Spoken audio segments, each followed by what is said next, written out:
What's up, guys? M-John's back in the house again for another in-theater review. And just like my last video, talking about another Amy Adams movie. I just saw with my wife a couple nights ago, Nocturnal Animals. And may I say right now, phenomenal. I loved this movie. Now, I'll explain to you why I love this movie. We'll go over some things like the plot and some casting, but I can't say it fast enough. I love this movie. I thought it was really well done. Loved everything about it. The characters, character development, suspense, the drama, the mystery, the putting things together, all the pieces missing. Loved it. It was a wonderful movie. But first off, before we even get into why I love it, let's give you a little background. So, it was directed by Tom Ford. Yes, the Tom Ford who's the fashion designer. Yes, the Tom Ford who had a song written by Jay-Z for him. Didn't know the guy was a director. I think I did a little research, and he directed a movie in 2009 called A Single Man with Colin Firth and Julianne Moore. Didn't know he had any directing chops. Did a great job in his movie. The movie that I was reading about with Nocturnal Animals, they're saying that the movie was very pretentious. There's a lot of negative towards it being very pretentious, and I didn't see that. And saying it was very one-sided and a little misogynistic. I don't know. I didn't really see that at all. But there was a lot of negative reviews on this movie, and I hate to see that because I thought it was a wonderful movie, and I definitely hope there's some Oscar talk for many characters. But like I said, Tom Ford's the director. Really thought he did a great job directing this film. The movie stars Amy Adams and Jake Gyllenhaal. It also has Michael Shannon, who is amazing in The Iceman.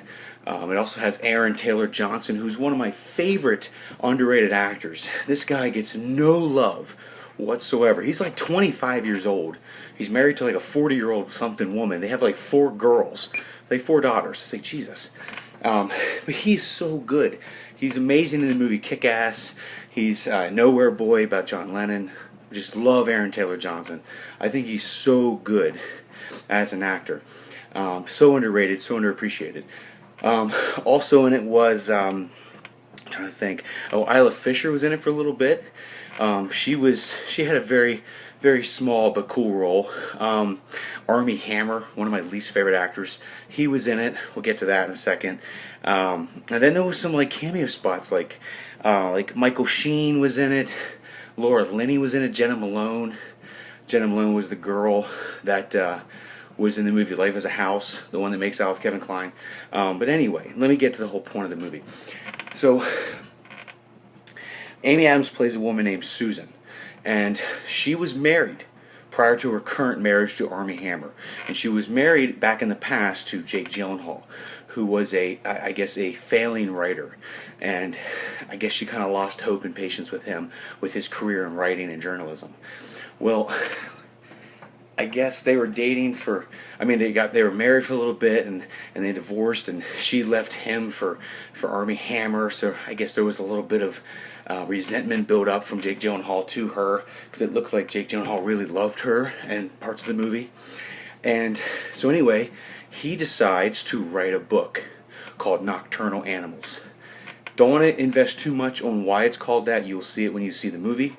You'll find out when you see the movie. But he titled it Nocturnal Animals.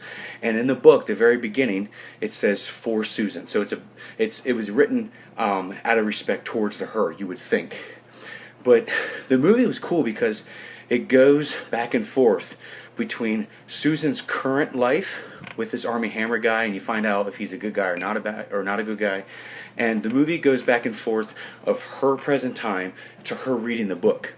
So you're reading this book, you're watching her read the book, and you're also watching what the book is actually doing. So it's really cool. So there's like 2 worlds. You're watching clips from the book, and you're watching clips of the actual present time of her reading the book. So it was really cool to see that. Anything Jake Gyllenhaal does, I like. I'll even say Brokeback Mountain. Suggestive material in that movie, but it was a beautiful love story, I have to say. But anything he does, I like. I've never disliked a Jake Gyllenhaal movie. He always works so hard, and he always researches his role, and he'll do anything to transform his body, to do anything that will transform his voice, anything. And he reminds me of like how Leonardo DiCaprio is. He does so much, but always comes short of an Oscar. Finally, last year, DiCaprio got an Oscar for Revenant. I would hope, I don't think Jake Gyllenhaal will get an Oscar for this role, but I would hope in the future he does get an Oscar for Best Actor. I just love him as an actor. I think he's so good, along with like Aaron Taylor Johnson. But anyway, she's reading the book, and it's about a man, his wife, and his daughter, and they kind of are playing like car games on this highway in like this deserted area in Texas. And these three punk guys are in the car, and they're kind of side by side, and they're kind of testing each other out. And he's like, "Go past me," and they get pissed off, and they start hitting into their car, and the women are scared. Jake Gyllenhaal's like, "Calm down, everything's fine." Well, they eventually kind of just push him off the road, and the bad guy is Aaron Taylor Johnson. He plays a guy named Ray Marcus. He has these two goons with him, and they're kind of like scaring him and saying, "You got to come with me, and we're going to take your car," and it looks like they might try to do harm, and a lot of things happen where Jake Gyllenhaal loses control of the situation, and his wife and his daughter are actually captured by the bad guy, and he stays back with one of the goons. They take him to this edge of this cliff in this deserted desert area, and can't find his kids, can't find his wife. He's freaking out, and they're still looking for him. The next morning, he gets finally finds a road and gets to the police station and tells them what happened. Now all this time, Amy Adams' character Susan's reading this, and she's starting to like get uncomfortable. You can tell something in that book is bothering her. And they go back and forth to her, to then to the book, and you see how some of the characters in his book, and I can't really tell you much more, but you start to pick up on stuff that maybe Jake Gyllenhaal, the writer, was writing about her, and maybe the stuff that he put her through, or that she put him through.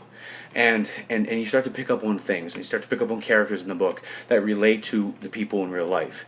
And it was just great. Suspenseful, it was interesting, and I will end it on this. If you like movies that have 100% conclusive endings, you might not like this movie. It's not a spoiler.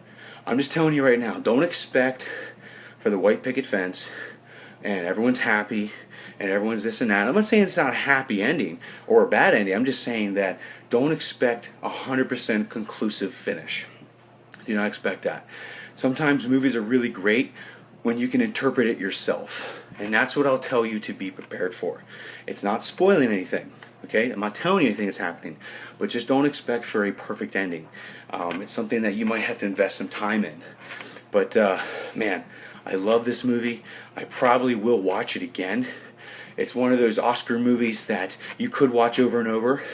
Like a lot of movies you can't just watch more than once. Like some of the movies, like that Benedict Cumberbatch movie a couple years ago, I watched it once, I'd never watch it again. Theory of Everything, I'd watch it once, never watch it again. This movie, like Room, another one I wouldn't watch again.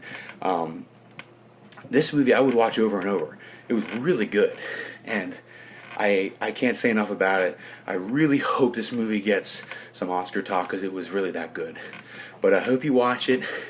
I'm going to give this movie a 4.5 out of 5 stars. Loved it. Go see it. Take it easy. Okay, bye.